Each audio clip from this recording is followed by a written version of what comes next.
Hello students, welcome back to our YouTube channel Physics and Math Concept by Sumit Sharma. Today we'll start the next topic of class 12 physics. In last videos we have discussed about the magnetic force और बोल सकते हैं the force on a current carrying conductor placed in magnetic field.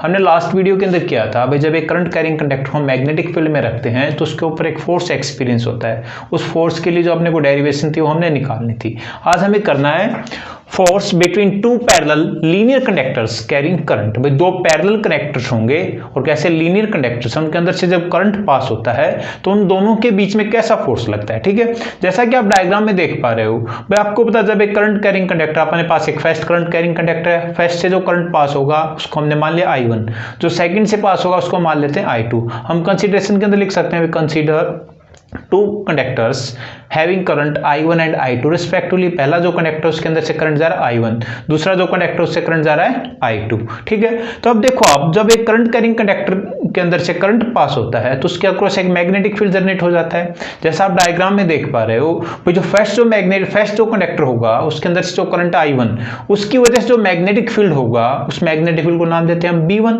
और जो second जो अपने पास current carrying conductor है उसकी वजह से जो मैग्नेटिक फील्ड होता है वो जो मैग्नेटिक फील्ड हम बोल देते हैं क्या B2 क्या होगा मैग्नेटिक फील्ड। अब आप यहां पे देख पाओगे कि भाई जो फर्स्ट कंडक्टर है उसकी वजह से मैग्नेटिक फील्ड है और जो सेकंड जो कंडक्टर है उस सेकंड कंडक्टर के ऊपर फोर्स लग रहा है। वो फोर्स कैसा होगा, कोई पॉइंट P ले लेंगे कोई पॉइंट Q ले लेंगे, उनके ऊपर हम इनको ड्राइव करेंगे तो आपको पता चल जाएगा भाई जो फर्स्ट कंडक्टर ने सेकंड कंडक्टर के ऊपर फोर्स लगाया वो कैसा है। और यदि इन दोनों की जो करंट की जो डायरेक्शन होगी फर्स्ट कंडक्टर के अंदर और सेकंड कंडक्टर के अंदर उसके ऊपर भी सब कुछ डिपेंड करेगा। यदि हम करंट की जो डायरेक्शन उसको चेंज करते हैं तो जो फोर्स है वो अट्रैक्टिव रहेगा या रिपल्सिव रहेगा।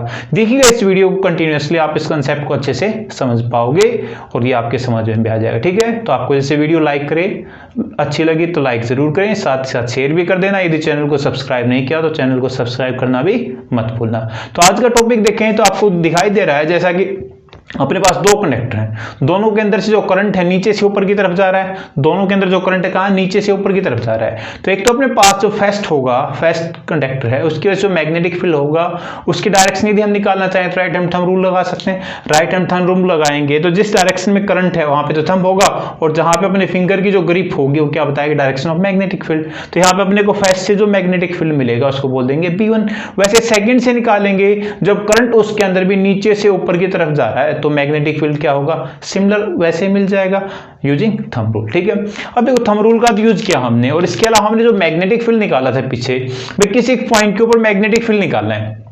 जैसे अपने को पता है जो फर्स्ट कंडक्टर है उस फर्स्ट कंडक्टर की वजह से जो मैग्नेटिक फील्ड उसको क्या मान लिया B1 और जो सेकंड है उसकी वजह से क्या मान लिया B2। यदि हम अपने पास सेकंड कंडक्टर के ऊपर जो लगने वाला फोर्स है उसको हम निकालना चाहें F2, क्या निकालना चाहें F2। F2 क्या है, फोर्स ऑन लिख सकते हैं अपने पास जो सेकंड कंडक्टर कोई आप नाम भी लिख सकते हो BC/CD कुछ भी लिखना चाहो। ठीक है, due to the magnetic field of conductor 1 बोल सकते हैं या ABBC जो भी आप नाम दो। भाई सेकंड कंडक्टर के ऊपर फोर्स ले गया ड्यू टू फर्स्ट की वजह से वो फोर्स ले गया सेकंड के ऊपर तो वहां पे मैग्नेटिक फील्ड कौन सा आएगा, पहले वाला। और हमें पता है भाई जब हम किसी पॉइंट P के ऊपर, जैसा कि हम इस डायग्राम के अंदर देख पा रहे हैं, ये जो अपना डायग्राम है यहाँ पे देख सकते हैं भाई जो अपने पास मैग्नेटिक हमने मान लिया AB अपने पास क्या फर्स्ट कंडक्टर, दूसरा कौन सा CD सेकंड कंडक्टर है।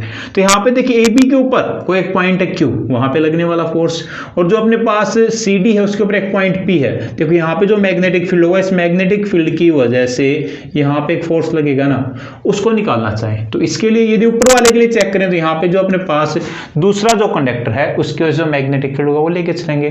तो यदि हम देखिए फर्स्ट यदि मैग्नेटिक फील्ड निकालना चाहें एट एनी पॉइंट P, क्या निकालें, magnetic field at any point P on conductor second लिख दें या फिर अपने पास जो नाम दिया हमने CD इसके ऊपर निकालना चाहें।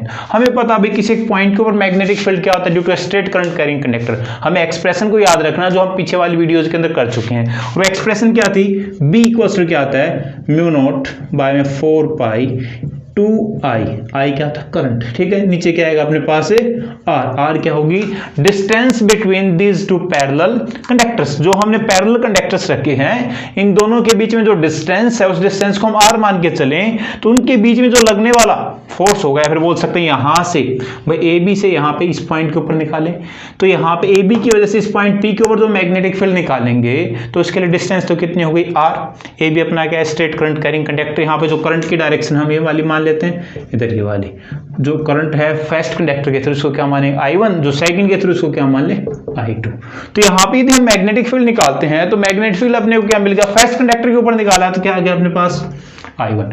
फर्स्ट कंडक्टर के अंदर जो करंट था उसकी वजह से इस पॉइंट P के ऊपर जो मैग्नेटिक फील्ड है वो क्या आएगा B = μ0/4π 2I1 में R। I1 क्या है करंट थ्रू फर्स्ट कंडक्टर। तो फर्स्ट कंडक्टर की वजह से अपने पास मैग्नेटिक फील्ड है तो यहाँ पे जो करंट हो क्या आएगा फर्स्ट कंडक्टर वाला I1। वैसे अपने पास इस पॉइंट के ऊपर Q के ऊपर निकालना चाहे इस कंडक्टर की वजह से तो यहाँ पे भी हम देख सकते हैं ना जो मैग्नेटिक फील्ड होगा इस पॉइंट Q के ऊपर वो भी क्या मिलेगा B = μ0/4π 2I2 आ जाएगा। यहाँ नीचे कितना है R। तो I2 क्यों आया तो यहाँ पे आप देखोगे जो मैग्नेटिक फील्ड लिया हमने इसकी केस में जो सेकंड कंडक्टर है सेकंड कंडक्टर की वजह से जो मैग्नेटिक फील्ड है वो हमने लिया है तो यहाँ पे दोनों के दोनों मैग्नेटिक फील्ड सेम रहेगा यदि हम सेम अमाउंट का करंट इनके अंदर से एंटर कराते हैं, ठीक है। तो पहले की वजह से जो उसको हम मान लें B1, दूसरे की वजह से उसको क्या मान लें B2। और यदि अब अपने को फोर्स निकालना है तो हम फोर्स देखेंगे कैसे होता है। फोर्स के लिए हमने एक्सप्रेशन पढ़ी है, अभी पीछे वाले जो वीडियो में देखा था उसका लिंक आपको डिस्क्रिप्शन के अंदर मिल जाएगा। वो क्या था F = क्या आ गया था अपने पास ILB sin थीटा। और sin थीटा तो अपने पास भाई थीटा की वैल्यू 90 हो जाएगी। देखो परपेंडिकुलरली होगा, फ्लेमिंग लेफ्ट हैंड रूल लगाएंगे तो यहाँ पे अपने को फोर्स की डायरेक्शन देखो इस कंडक्टर के ऊपर देखें तो अपने पास फोर्स कहाँ लगा इनसाइड, क्या बोल सकते हैं टुवार्ड्स कंडक्टर सेकंड। यहाँ पे जो मैग्नेटिक फील्ड कैसा परपेंडिकुलर। यहाँ पे चेक करते हैं तो ये क्या है इधर लग रहा है फोर्स और यहाँ पे ये सब कैसे डिफाइन किया हमने using Fleming left hand rule. Fleming left hand rule निकालते हैं अप्लाई करते हैं थीटा तो अपने को 90 मिल जाएगा। यहाँ पे जो अपने को जो फोर्स के लिए जो एक्सप्रेशन मिलती है F क्या आता है ILB। तो यदि हम यहाँ पे इस फोर्स को निकालें सेकंड के ऊपर निकाले फर्स्ट के ऊपर दोनों के लिए निकाल सकते हैं, वो दोनों की वैल्यूज हैं अपने पास तो हम निकाल लेते हैं दोनों के लिए। हम सिर्फ कॉमनली F मान के चलते हैं भाई जिसके लिए भी निकालना होगा वो सेम आएगा यदि अपने पास I1 I2 की वैल्यू चेंज न करें तो I1 को हम I1 रखेंगे I2 को I2 रखेंगे। देखते हैं जो फोर्स की एक्सप्रेशन आएगी वो फोर्स हम कैसे निकाल पाते हैं। देखते हैं जो फोर्स एक ने या बोल सकते हैं फर्स्ट कंडक्टर ने सेकंड के ऊपर लगाया और जो सेकंड ने फर्स्ट के ऊपर लगाया। हमने यहाँ पे एक्सप्रेशन के अंदर ये चीज तो देख ली है कि जो मैग्नेटिक फील्ड होगा फर्स्ट की वजह से निकालते हैं, फर्स्ट की वजह से जो मैग्नेटिक फील्ड होगा उसको हमने बोल दिया B1, ठीक है। सेकंड की वजह से जो होगा B2। अब देखो जो फर्स्ट कंडक्टर है उसके ऊपर तो मैग्नेटिक फील्ड सेकंड वाला एक्ट कर रहा है ना B2, और यहाँ पे जो अपने पास सेकंड कंडक्टर उसके ऊपर मैग्नेटिक फील्ड कर रहा है पहले वाले कंडक्टर का B1। अब हमने जो फोर्स की एक्सप्रेशन निकाली थी फोर्स क्या था F = ILB। I क्या था करंट जो उस कंडक्टर से पास होता है, ठीक है। और B तो क्या होगा मैग्नेटिक फील्ड और L क्या है लेंथ ऑफ दैट कंडक्टर। अब हम यहाँ पे एक्सप्रेशन निकालना चाहें पहले फोर्स के लिए और सेकंड फोर्स के लिए तो ऐसे मिल जाएगी अपने को। यदि हम निकाल देखो फर्स्ट के लिए, फर्स्ट जो फोर्स लगा फर्स्ट कंडक्टर के ऊपर जो फोर्स लगा है वो यदि हम निकालना चाहें F1 तो F1 क्या मिल जाएगा अपने को F1 के अंदर से जो करंट है कैसा है I1 हो गया। L क्या है लेंथ ऑफ दैट कंडक्टर और B2 क्या magnetic field to second conductor की वजह से जो मैग्नेटिक फील्ड होगा वो। और यदि हम B2 निकालना चाहें B1 B2 यहाँ पे लिख सकते हैं ना, B2 क्या मिल जाएगा अपने को μ0/4π 2, यहाँ पे देखें हम क्या आएगा 2। और यहाँ पे जो मैग्नेटिक फील्ड है B2 वो किसकी वजह से है अपने पास सेकंड कंडक्टर की वजह से, वहां पे करंट क्या है I2 है, नीचे क्या आ जाएगा R। ये क्या है मैग्नेटिक फील्ड की वैल्यू। यदि हम निकालना चाहें B1 की यदि हम वैल्यू निकालें तो क्या मिल जाएगा μ0/4π 2I1 हो जाएगा, नीचे कितना है R1 है, ठीक है। ये मैग्नेटिक फील्ड हम निकाल सकते हैं यहाँ से। अब देखो आप यहाँ से ये वाली वैल्यू पुट करें तो यहाँ पे पुट करते थे हमें सेकंड फोर्स निकालना है, जो फोर्स सेकंड कंडक्टर के ऊपर लगाना है वो निकालते हैं। तो यहाँ पे देखो I2 क्या मिल जाएगा, यहाँ पे I2 इंटू में μ0/4π 2I1 में R इंटू में क्या अपने पास ये लेंथ। देखो अब ये जो लेंथ है ना उस लेंथ को हम एफ की तरफ कर देंगे, क्या फिर बोल सकते हैं इस लेंथ हम लेके चलें यूनिट लेंथ लेके चलें तो एल बराबर क्या हो जाएगा 1 हो जाएगा, या फिर ये जो अपने पास लेंथ है इस लेंथ को हम फोर्स की तरफ भेज दें, क्या हो जाएगा F2 बाय में L, F2 बाय में L क्या होगा फोर्स पर यूनिट लेंथ लिख सकते हैं, या फिर हम L को ही क्या मान लें 1 मान लें तो क्या हो गया अपने पास फोर्स पर यूनिट लेंथ। जो फोर्स लगा है सेकंड कंडक्टर के ऊपर ड्यू टू फर्स्ट कंडक्टर, वो जो फोर्स है वो देखो अपने को मिल गया F2, वो क्या आ गया, हम इसको अच्छे से लिखना चाहें प्रॉपर वे में तो म्यू नॉट 4/2 I1 बाय में R, ये क्या आ गया फोर्स जो सेकंड कंडक्टर के ऊपर लगा ड्यू टू फर्स्ट कंडक्टर। ठीक है, यदि हम निकालना चाहें जो फोर्स फर्स्ट कंडक्टर के ऊपर लगा ड्यू टू सेकंड कंडक्टर तो उसकी एक्सप्रेशन देखें बिल्कुल सिमिलरली, यहाँ पे जो लेंथ है फोर्स के नीचे जाएगी, फोर्स पर यूनिट लेंथ हम उसको बोल देंगे, और उसकी जो एक्सप्रेशन वो हम निकालना चाहें तो F1 क्या मिल सिमिलरली ऐसे ही आएगा अपने पास म्यू नॉट बाय में 4/2 I1 बाय में R, ये वाला भी क्या आ गया अपने पास फोर्स आ गया। ठीक है, तो दो कंडक्टर जो है अपने पास पैरेलल, उनके बीच जो लगने वाला जो फोर्स है फर्स्ट ने सेकंड के ऊपर लगाया, सेकंड ने फर्स्ट के ऊपर, वो हमने निकाले फर्स्ट का और सेकंड का, उन दोनों के अंदर देखो आप सिमिलरिटी।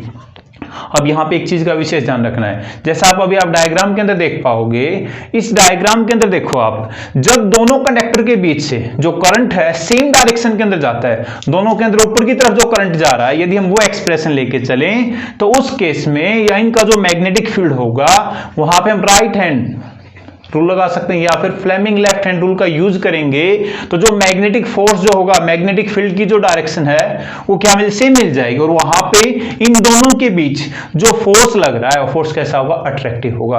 आप देख सकते हो डायग्राम के अंदर अच्छे से, जब दोनों के अंदर करंट की डायरेक्शन सेम है तो जो मैग्नेटिक फील्ड है वो क्या कर रहा है मिल रहा है आपस में, और यहाँ पे क्या करें दोनों के दोनों कंडक्टर अट्रैक्ट करेंगे ईच अदर। ठीक है, और इसके अलावा सेकंड केस देखें, यहाँ पे आप डायग्राम के अंदर ये भी देख पा रहे हो अच्छे से कि भाई जब अपने पास मैग्नेटिक फील्ड के अंदर जो करंट कैरिंग कंडक्टर्स हमने रखे हैं दोनों पैरेलल, उनके अंदर जो करंट की डायरेक्शन रिवर्स है, भाई एक के अंदर तो ऊपर की तरफ जा रहा है, दूसरे के अंदर नीचे की तरफ आ रहा है, तो उस केस में देखो उन दोनों का जो मैग्नेटिक फील्ड की डायरेक्शन होगी हम फ्लेमिंग लेफ्ट हैंड यूज करते हुए निकालें तो क्या होगा एक दूसरे के अपोजिट होगी, और अपोजिट होगी इसका मतलब क्या है दोनों के दोनों कंडक्टर के बीच में जो लगने वाला फोर्स है कैसा होगा रिपल्सिव होगा। ठीक है, यदि हम इनको लिख सकते हैं, लिखना चाहें तो क्या आएगा, जो मैग्नेटिक फोर्स होगा या बोल सकते हैं इन दोनों कंडक्टर के बीच में जो लगने वाला फोर्स है वो अट्रैक्टिव कब होगा, जब करंट की डायरेक्शन सेम है। लिख सकते हैं भाई जब अपने पास F1 और F2, अट्रैक्टिव कब होगा, अट्रैक्टिव किस केस में होगा, जब करंट की जो डायरेक्शन है डायरेक्शन ऑफ करंट हो क्या है सेम, पहले की भी और दूसरे की, I1 भी ऐसे ही है, I2 भी अपने पास ऐसे जैसा आप डायग्राम में देख पा रहे हो। इसके अलावा यदि जब अपने को बोले F1 और F2 एक दूसरे को रिपेल कब करेंगे, रिपेल की पूछे तो उस केस में क्या है जब करंट की डायरेक्शन भाई मान लेते I1 तो कहां है ऊपर की तरफ, ठीक है, और I2 कहां है नीचे की तरफ, इस केस में इन दोनों के बीच जो लगने वाला फोर्स होगा वो कैसा होगा रिपल्सिव फोर्स होगा। आप अच्छे से देख सकते हो, यदि इसके अंदर कोई डाउट लगे तो आप कमेंट करके आप पूछ सकते हो, बट यहाँ पे जो एक्सप्रेशन निकालते हैं उनको याद रखना जरूरी है। जो मैग्नेटिक फोर्स निकालते हैं, जो मैग्नेटिक फील्ड हमने निकाला था वो मैग्नेटिक फील्ड पहले के ऊपर तो दूसरे की वजह से था और दूसरे के ऊपर पहले की वजह से, उनको यूज करते हुए हमने फोर्स निकाल लिया। और फोर्स कैसे निकाला, जो लास्ट एक्सप्रेशन की थी हमने लास्ट वीडियो के अंदर, उसके अंदर जो रिजल्ट आया था उसी से हमने निकाल लिया। और एक बात का विशेष ध्यान रखना, यहाँ पे जो लेंथ थी उस लेंथ को हम कहाँ लेके गए थे फोर्स के डिवाइड में, जिससे वो क्या हो गया फोर्स पर यूनिट लेंथ, या फिर हम क्या मान लें जो अपने पास कंडक्टर है उस कंडक्टर के लेंथ को हम यूनिट मान के हम इन फोर्सेस को निकाल सकते हैं। ठीक है, तो आपको ये चीज समझ में आई, जब करंट की डायरेक्शन सेम होती है कंडक्टर के अंदर से तो जो अपने पास फोर्स होगा वो कैसा होगा अट्रैक्टिव, और जब रिवर्स होती है एक ऊपर की तरफ एक नीचे की तरफ उस केस में अपने को जो फोर्स मिलता है वो कैसा मिलता है रिपल्सिव मिलता है। इसके अलावा आपको ना इस बुक के अंदर आप देखोगे, बुक के अंदर इस टॉपिक के अंदर एक इंपॉर्टेंट चीज आती है, जो 1 एम्पीयर है ना, 1 एम्पीयर को डिफाइन करना है on the basis of that formula. इस फॉर्मूला को यूज करते हुए हमें 1 एम्पीयर को डिफाइन करना है, ये एक मोस्ट इंपॉर्टेंट पॉइंट है। इस एक्सप्रेशन से आपके एग्जाम में पूछेगा तो जो फोर्स लगता है पैरेलल कंडक्टर्स के बीच में उसकी एक्सप्रेशन साथ साथ define 1 ampere of the current, 1 ampere current कब होगा। ठीक है, तो हम देखते हैं। जब हम 1 एम्पियर को डिफाइन करेंगे तो 1 एम्पियर को डिफाइन करने के लिए जो अपने पास फोर्स है उसके अंदर कुछ पर्टिकुलर वैल्यूज को हम स्टैंडर्ड लेके चलें, तभी तो हम 1 एम्पियर को डिफाइन कर पाएंगे। तो देखते हैं यहाँ पे, जब अपने पास देखो जो पैरेलल कंडक्टर्स थे, उन पैरेलल कंडक्टर से जो करंट पास हो रहा है वो हमें 1 एम्पियर बताना ना। हमने मान लिया जो I1 और I2 है, पहला जो कंडक्टर उसके अंदर से जो करंट है अर्थात जो दूसरा कंडक्टर है उसके अंदर से जो करंट है, उन दोनों करंट को हमने क्या मान लिया, 1 एम्पियर है। ठीक है, और जो दोनों कंडक्टर हैं उन दोनों कंडक्टर के बीच में जो सेपरेशन थी उस सेपरेशन को हमने मान लिया, जो R लिखा था हमने 1 मीटर। जब जो पैरेलल कंडक्टर्स हैं उनके अंदर से करंट पास होने वाला 1 एम्पियर, कब, जब उनके बीच की जो डिस्टेंस है वो कितनी हो, 1 मीटर। देन जब हम इसको डिफाइन कर, देखो जो अपने पास ये जो वैल्यूज इनके अंदर पुट करें, जो फॉर्मूला है F equals to mu naught by 4 pi, और ये हमें पता है mu naught by 4 pi constant है, इसकी जो वैल्यू होती है हमें पता है 10 रेज़ टू पावर -7 होती है। भाई देख लिखते हैं यहाँ पे, म्यू नॉट बाय 4 पाई इसकी वैल्यू क्या होती है, 10 रेज़ टू पावर -7। ये वाली वैल्यू पुट कर दें हमने, कांस्टेंट था, ठीक है। 2 था, हमने 2 रखा। जो पहला जो कंडक्टर था उसके अंदर से करंट I1 वो भी 1, I2 भी 1, और इन दोनों के बीच में जो अपने पास डिस्टेंस थी वो कितनी, 1। तो अपने को जो वैल्यू मिली यहाँ पे देखो क्या आ गया, ये तो 1 है, कोई फर्क नहीं पड़ता, मल्टीप्लाई करें चाहे डिवाइड करें, क्या मिल गया, F जो है क्या आ गया, 2 × 10 raise to power -7 newton per metre. तो ये वो फोर्स आ गया जब किन्हीं दो कंडक्टर के बीच से करंट पास हो, कब, कितना, 1 एम्पीयर। या फिर बोल सकते हैं जब दो कंडक्टर हो उनके बीच की जो सेपरेशन है कैसी हो, अपने पास 1 मीटर हो, और उनके बीच जो लगने वाला जो फोर्स है चाहे वो अट्रैक्टिव हो चाहे रिपल्सिव हो, उसकी value 2 × 10 raise to power -7 newton per metre होती है। तो उस केस में हम बोलेंगे उन दोनों कंडक्टर के अंदर से जो करंट पास हो रहा है वो करंट कैसा है, 1 एम्पीयर है। अब इन्हीं सारी टर्म्स को हम एक डेफिनेशन के अंदर बांधे तो देखते हैं हम कैसे लिख सकते हैं।